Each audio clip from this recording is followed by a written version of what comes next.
Bismillahirrahmanirrahim. Baik, kita akan belajar mengenai konfigurasi elektron dan bilangan kuantum menurut mekanika kuantum. Misalkan di sini ada contoh, ada atom C atau karbon memiliki nomor atom 6. Berarti ada 6 elektron yang nantinya kita harus bagi-bagi dalam konfigurasi elektron.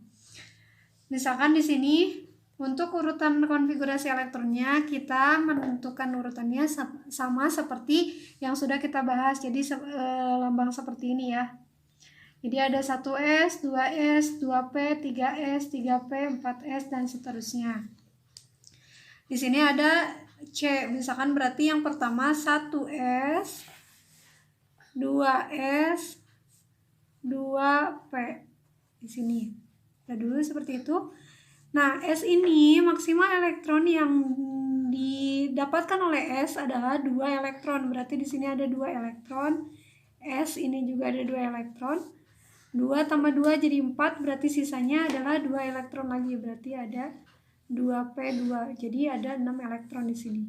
Jadi konfigurasi elektron ini berakhir di 2P2. Nah, kita tandai dulu. Setelah itu kita gambar untuk orbitalnya. Nah, untuk orbitalnya ini karena dia berhenti di 2P2 berarti P ini memiliki berapa orbital? Ya, benar. P itu memiliki 3 orbital. Berarti kita gambar 3 orbital. 3 orbital.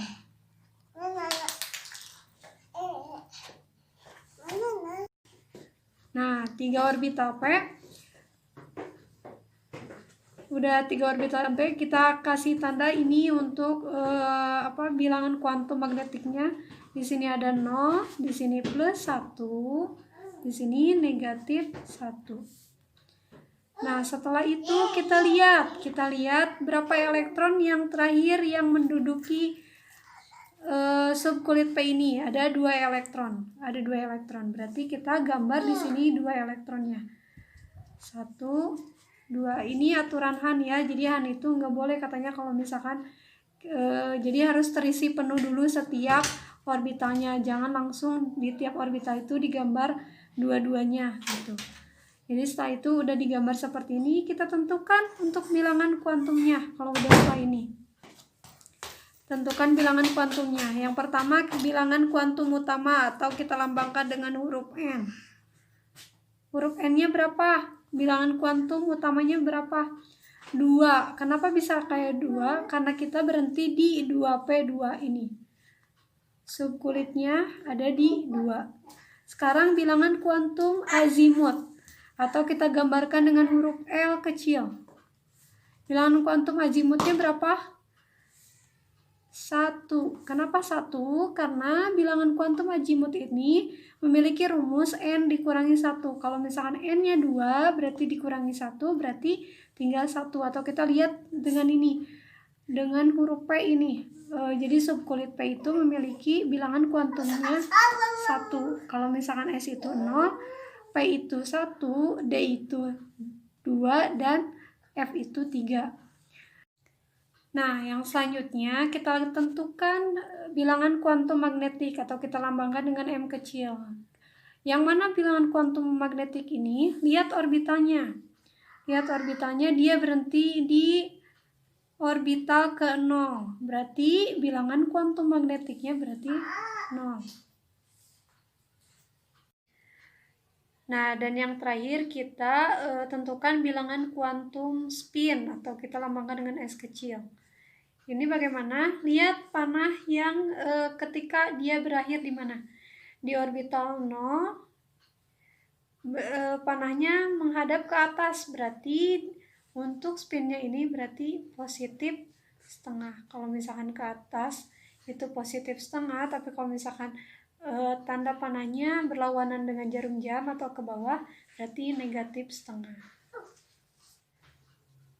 Oke, contoh yang kedua, misalkan di sini ada atom Ne. Ne ini memiliki nomor atom 10. Berarti untuk konfigurasi elektronnya 1S, 2S, 2P. S itu 2, S juga 2, berarti 2 ditambah 2, 4. Sisanya berapa? 6 berarti. P ini kan maksimal 6 elektron, berarti dia menerima 6 elektron semuanya.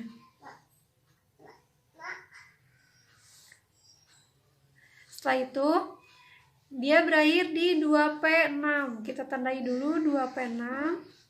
Setelah itu kita gambarkan orbitalnya. Untuk orbitalnya karena dia berakhir di P, berarti untuk orbitalnya sama yang kayak nomor 1. Ada 3 orbital. 3 orbital. Ini 0, ini positif 1, dan ini negatif 1. Yang selanjutnya kita gambar elektronnya. Elektron di setiap orbital. Di sini ada 6 elektron, berarti kita tulis ada 6 elektron. Cara penulisannya kita penuhi setiap orbital dulu. 1, 2, 3, 4, 5, 6. Nah, berarti orbitalnya sudah penuh. Kita tentukan bilangan kuantum utama atau N kecilnya berapa? 6. Bilangan kuantum utamanya ada bilangan kuantum utamanya 2. Dari mana 2? Karena dia berakhir di 2P2. Berarti untuk subkulitnya itu 2. Berarti N-nya juga 2. Untuk bilangan kuantum azimut atau L kecilnya berapa? 1. Karena dia berhenti di P atau 2 dikurangi 1 sama dengan 1. Untuk bilangan kuantum magnetik M-nya itu berapa? Kita lihat ketika menggambarkan elektron di setiap orbital, dia berhentinya yang terakhir di sini kan. Berarti untuk magnetiknya itu positif 1. Dan untuk spins, karena dia berlawanan dengan arah jarum jam atau ke bawah arah panah yang terakhirnya, berarti untuk spinsnya itu negatif setengah. Seperti itu. Nah, yang selanjutnya kita membahas tentang hubungan konfigurasi elektron dengan letak unsur pada tabel periodik. Nah, jika waktu menurut atom Niels Bohr itu menentukan periode itu banyaknya kulit yang terisi. Kalau misalkan kulit K, L, M, berarti ada 3 kulit yang terisi, berarti periodenya periode ketiga. Sedangkan golongannya itu menurut elektron valensi. Kalau misalnya elektron valensi atau elektron terluarnya 2, berarti golongannya itu golongan ke-2A. Nah, kalau di sini menurut mekanika kuantum, cara menentukan letak golongan unsur dalam sistem periodik unsur yang pertama, menentukan periode. Periode ini ditentukan dengan harga N tertinggi. Di sini ada contohnya 21 SC berakhir di 4S2 3D1. Nah, periodenya berarti 4. Kenapa periodenya 4? Karena nilai N-nya yang paling tinggi. Antara 4 dan 3 ini 4 yang paling tinggi kan N-nya. Atau bilangan kuantum utamanya itu 4 paling tinggi, berarti periodenya keempat. Seperti itu. Ini untuk cara menentukan golongan. Nah, kalau golongan ini ada beberapa rumus. Untuk golongan utama atau golongan A, dari 1A sampai 8A, ini ada rumusnya NS pangkat X. Golongan X, A, blok yang S. Misalkan di sini ada jika dari konfigurasi elektronnya itu berhenti di golongan di blok S atau di subkulit S, berarti tinggal tentukan aja nih X-nya ini. Misalkan di S-nya ini ada berapa golongan, ada berapa elektron, berarti itu golongannya. Kayak misalkan kita tulis contohnya, misalkan ada 1 H itu memiliki 1 kan nomor atomnya, berarti untuk konfigurasi elektronnya 1s 1. Nah, berarti kita tentukan di sini untuk 1 ini adalah X-nya itu berarti XA. Berarti dia itu menunjukkan bahwa H ini berada di golongan 1A.